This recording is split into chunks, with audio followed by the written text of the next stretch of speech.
Perkembangan ekonomi pada masa demokrasi terpimpin. Pada masa demokrasi terpimpin, keadaan ekonomi dan keuangan Indonesia mengalami masa suram. Untuk menanggulangi keadaan ekonomi tersebut, pemerintah mengeluarkan kebijakan di bidang ekonomi dan keuangan. Di antaranya yaitu pembentukan Badan Perencanaan Pembangunan Nasional atau Bappenas.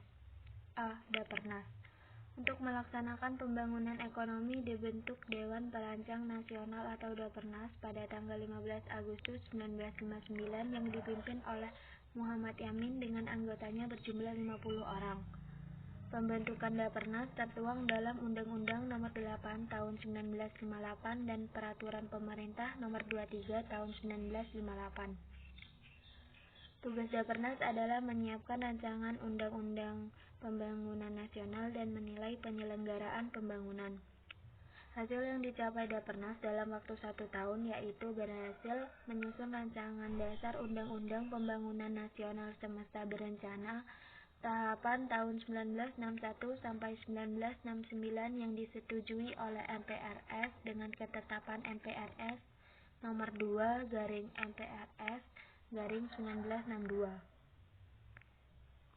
B. Bappenas. Pada tahun 1963, Dapernas diganti menjadi Badan Perencanaan Pembangunan Nasional yang dipimpin oleh Presiden Soekarno.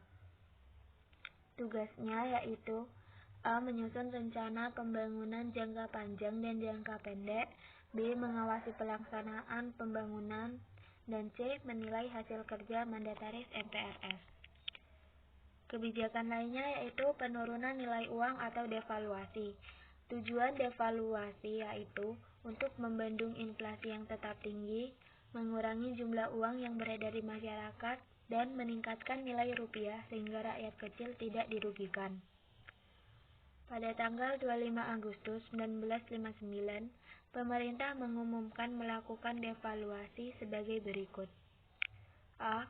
Uang kertas pecahan bernilai Rp500 menjadi Rp50.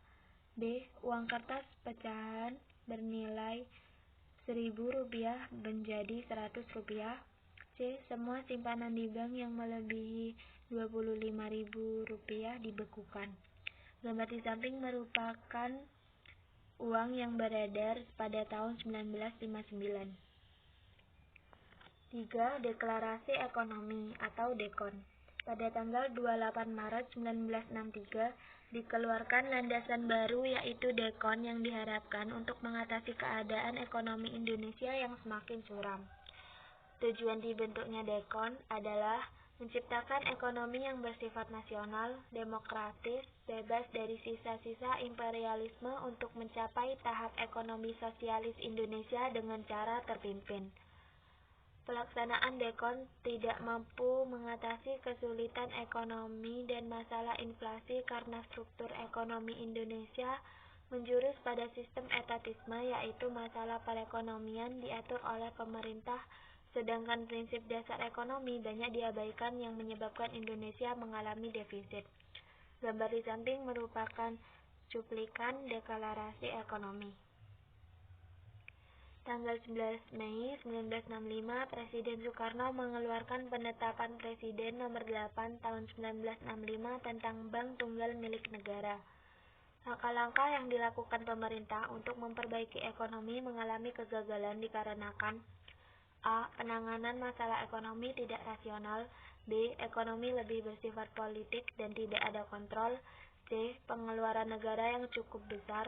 D. Devisa yang semakin meningkat ditutup dengan pencetakan uang yang menyebabkan inflasi. E. Struktur ekonomi menjurus ke ekonomi etatisme. Yang terakhir yaitu kebijakan lain yang diambil oleh pemerintah.